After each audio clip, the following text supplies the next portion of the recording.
I'm Christina, 25 years old, and I mostly keep to myself. Even though I have a job or study, my family might think I don't because I don't talk about it much, especially my brother. How did I end up like this? Well, it all goes back to my time in middle school when I started feeling like I couldn't trust people. It's not just one thing that caused it, but mostly because I felt ignored. I guess people didn't find me interesting because I was always into machines. I've always enjoyed messing around with computers, and I was pretty good at it, which helped out at home.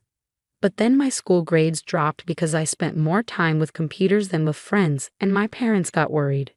When I finished elementary school, my parents started telling me off, saying, "Stop spending so much time with those machines." During middle school, as my parents kept scolding me, I started feeling like I shouldn't pursue my interests. So whenever I have free time from school, I'd hide in my room to avoid my parents, cutting off contact with the outside world. This made more people think I was strange or risky, and I started feeling isolated even at school. The only person who supported me was my brother Keith. He always knew how to cheer me up and keep me going. With his help, I finished school. But I didn't go to high school. Instead, I did computer jobs from home. When I was about 16, I got a part-time job, and with the money I earned, I bought old computers to take apart and rebuild from scratch, just the way I liked. My hobby became a business opportunity, and by the time I hit 20, I was making and selling computers. Soon, I started my own business, offering affordable computers, and became quite well known. By the time I turned 25, I'd made a decent amount of money. I even started contributing $2,500 to my parents' household each month and still had money left over. Even though I tried explaining my job to my parents, they didn't get it. After a few arguments, they decided that as long as I could support myself, they didn't mind what I did. This meant they stopped interfering and I could live as I pleased at home. But my brother still didn't think much of me. My brother used to be my ally, the one who understood me best when I was in school. He was really kind, but maybe he got tired of his sister, who was still at her parents' house tinkering with machines even after turning 20. Over time, he started treating me harshly whenever he saw me. Since I didn't keep quiet about it, we ended up having more conflicts, and now we're not on good terms. Things got even worse after my brother got married. His wife, who we'd known since high school, never really liked me. After hearing about me from my brother, she didn't want to be my sister-in-law and seemed to influence my brother against me. Because of this ongoing situation, I became known as the troublemaker at home. Even though I stayed in my room most of the time, I felt my heart breaking from all the hostility directed at me, which was different from my parents' concerned words. Suddenly, my parents' home, once a cozy sanctuary despite the criticisms, turned into a hostile environment. I no longer felt comfortable there, and it seemed like my parents were being swayed against me while my allies disappeared. Even though I had my own income and contributed to the household expenses, my brother and sister-in-law, who didn't understand my work, saw me as a burden. They started talking about kicking me out and taking over the house. Feeling disconnected from my brother and his plans, I figured leaving wouldn't make much of a difference. Once I found a new place, I wouldn't have to contribute to household expenses anymore, which meant I could save that money instead. It was kind of a silver lining. As I was thinking about moving out, my brother brought up the topic of inheritance out of the blue. He seemed to think that our parents' financial comfort, despite my lack of a traditional job, was due to their wealth. So when the idea of me leaving came up, he suggested, "Since we'll be taking care of Mom and Dad, we should inherit their assets. You should give up your share of the inheritance." But the truth was, the reason our parents could enjoy their lives without working was because I was covering their living expenses. I didn't think they could manage without that money, but my brother saw me as nothing but a burden in my room. Despite feeling like leaving was the best option, I decided to ask one more time out of kindness. "Are you really okay with me leaving?" I asked. My brother just laughed and said, "We'd be happy if you left already." It became clear once again how little he understood. I felt sorry for him and his wife, which made me even more determined to leave. A few days later, I was still in my room, and my brother and sister-in-law were relentless in their efforts to get me out. They kept knocking on my door, convinced Mom to stop cooking for me, and even told me to do my own laundry. But these were all things I'd have to do if I lived alone anyway. I wasn't going to just sit back and let them take my place away from me without a fight. Sure, I wasn't happy about it, but I wasn't about to accept it either. I was being unfairly pushed out, and I wasn't going to take it lying down. After all, I'm skilled with machines, something my brother seemed to forget. He didn't realize the power I had with a computer at my disposal. I wasn't the type to quietly obey orders and leave. My brother's marriage, with me as the reclusive sister, was the only chance for our parents to have a grandchild. They were so focused on that, they didn't see how wrong it was for me to leave. So I decided to set up a little surprise for them, a trap that would spring into action as soon as I left the house. After finding a new place to live and completing all the necessary procedures, I was ready to leave my family home. Just before I departed, I left a farewell message for my parents and brother. I've been supporting the family, and you've forgotten all the good I've done.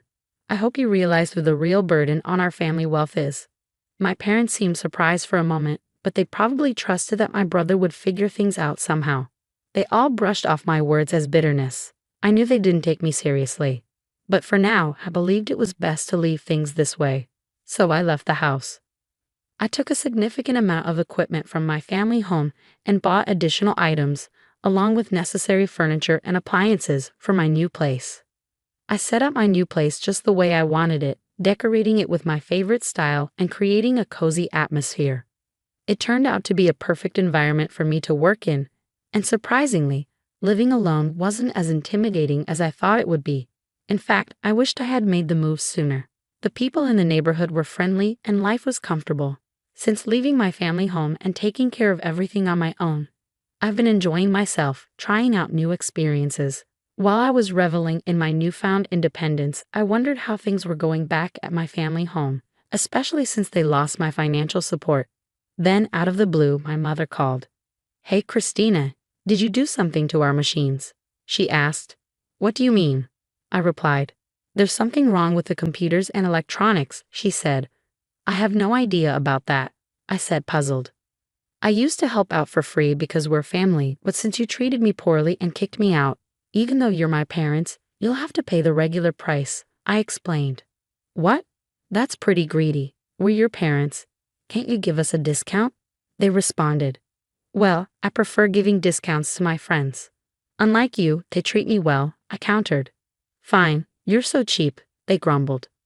Internally, I sighed with relief that another trap hadn't been triggered and dealt with the situation calmly. But my mother didn't seem to appreciate my response. She abruptly hung up, behaving like a sulking child, and even sent a spiteful email implying that mean people lose friends. It made me question who was acting like the mature one. Frankly, it seemed self-centered, if not downright selfish. As for what I did to the family computer, I simply restored all the adjustments I had previously made for free back to their original settings.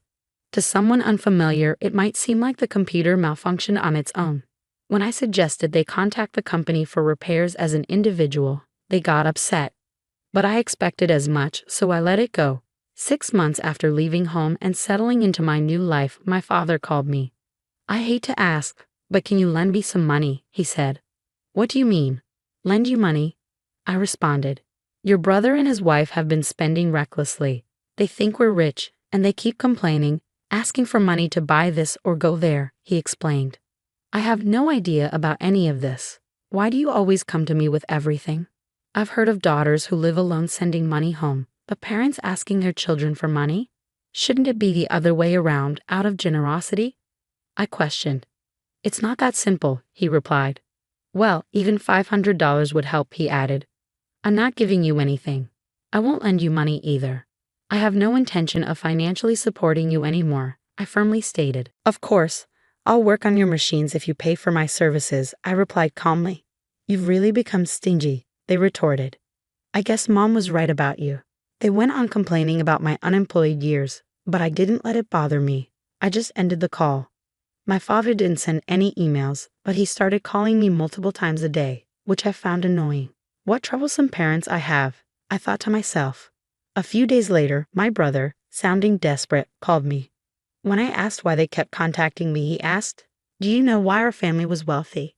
It seemed like he suspected their financial situation had worsened since I moved out, but it was too late. My current home was my sanctuary. My work and life were all centered around this house, and I had no intention of leaving it again. Could it be that our family's wealth came from the $2,500 I was contributing each month? I pondered.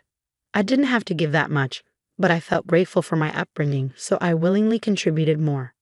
But now, why would I continue supporting a home that kicked me out? It didn't make sense, right? So that's when Mom and Dad's finances took a hit. My brother realized. I'm sorry, but even if you asked me to come back, I have no intention of doing so, I replied firmly.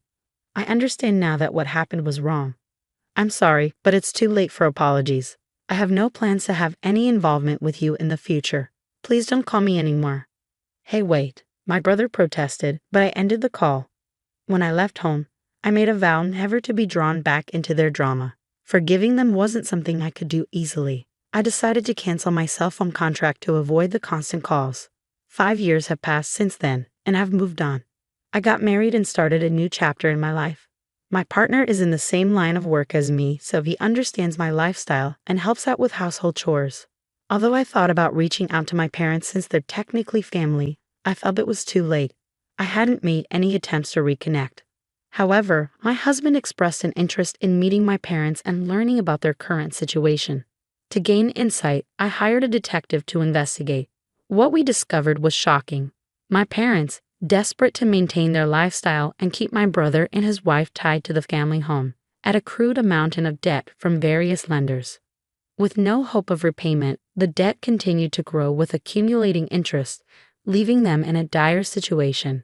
The debt from my parents alone exceeded $100,000, and their house had been used as collateral. Now, where our family home once stood, was only an empty lot.